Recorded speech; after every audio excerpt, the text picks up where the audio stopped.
Welcome to Neural News Hub. It's February 17th, 2026, and this is your strategic briefing. Today, we're going to connect some pretty big dots. We're talking global power plays, what the future of war looks like, and, of course, the incredible rise of artificial intelligence. It's all connected, and we're going to break it down for you. All right, so here's what's on our radar today. We'll be looking at the global chessboard, then jumping over to the Indo-Pacific. After that, we'll dive into what conflict looks like in this new era, and finally, we'll tackle the big one, how AI is totally reshaping the idea of national sovereignty. All right, let's kick things off. First up, the global strategic chessboard. We're going to be looking at how the major superpowers are trying to manage some really high-stakes situations, from nuclear arms to the ongoing crisis in the Middle East. So what's happening here is this incredibly delicate dance between the US and Russia. They're getting close to this informal deal, you could call it, to keep following the rules of the New START treaty. And you have to understand, this is the last major nuclear agreement they have.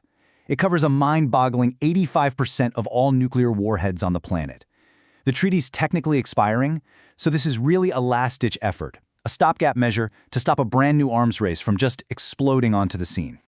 Okay, switching gears now to the Middle East. A huge financial commitment is taking shape. We're talking about a pledge of over $5 billion for humanitarian aid and rebuilding in Gaza, coming from a new group called the Board of Peace. And listen, this isn't just about dropping cash. It's a whole package, including an international stabilization force. People are actually calling this a potential turning point for the entire region. So yeah, everyone's watching their first official meeting this week very, very closely. All right, let's move on to our second big topic. We're heading over to the Indo-Pacific now, where the whole strategic landscape is being redrawn. This is a region where everything's about strengthening alliances and, as you'll see, some really critical operations out on the water. You know, this quote from Israeli Prime Minister Benjamin Netanyahu, it really says it all. Tremendous alliance between Israel and India. India is enormously powerful, enormously popular. This really captures what's happening. With Indian Prime Minister Modi visiting on February 25th, this isn't just diplomatic small talk anymore. We're seeing a real strategic relationship built on concrete stuff: defense, water management, cybersecurity. And believe me, this partnership is a big deal. It's changing the whole power dynamic in the Indo-Pacific. And speaking of the water, let's turn to the high seas, because a pretty major security event just went down. We're talking about a joint operation, the Gujarat Anti-Terrorist Squad and the Indian Coast Guard intercepting a speedboat. This was a high-stakes takedown right near the international maritime boundary line. The result? 2 Iranian nationals arrested and a seizure of over 200 kilograms of some kind of suspected chemical substance. It's a really sharp reminder of just how much vigilance it takes to keep these vital sea lanes safe. Okay, on to our third section, conflict in a new era. This is where things get, well, really interesting. We're going to look at the modern battlefield, which is this fascinating and, frankly, deadly mix of super advanced technology and good old-fashioned industrial military power. And here is a perfect example of technology being used as a weapon. Get this.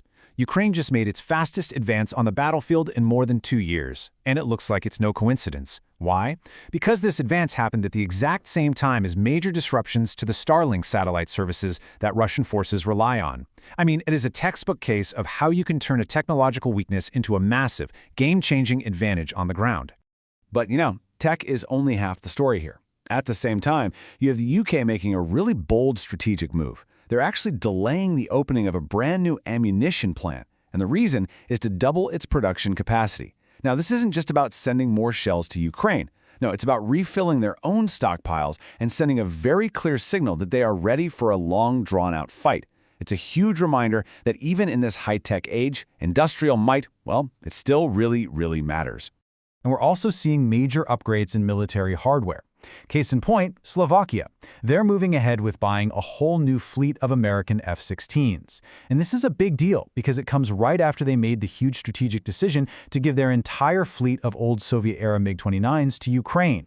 So this is a clear, definitive shift in their military power and alignment for a long time to come. And that brings us to our fourth, and honestly probably our most critical theme today. We're talking about AI. And how artificial intelligence is not just a cool piece of tech anymore. No, it's becoming a fundamental pillar of economic power and national sovereignty. And we're going to use India as a really powerful case study here. So what does this AI-powered economic strength actually look like in the real world? Well, Just look at this number, 20,000 crore rupees.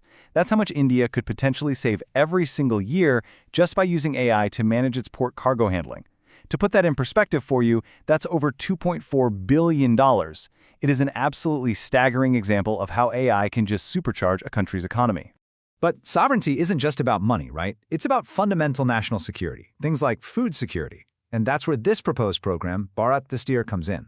Think of it as a multilingual AI tool built to crunch massive amounts of agricultural data. The whole point is to give customized, data-driven advice straight to farmers to help boost productivity and cut down on risk.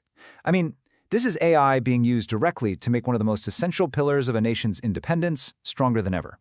So where does all this lead? What's the big picture? Well, Zoho's CEO, Sridhar Vembu, he really hit the nail on the head at the India AI Impact Summit.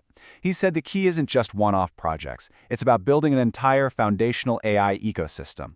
And his call for industry and universities to work together from the very beginning, that's the blueprint. That's how you create homegrown, practical AI that secures your country's future. And why is this so critical? It's simple, because in the 21st century, technological sovereignty is national sovereignty, period.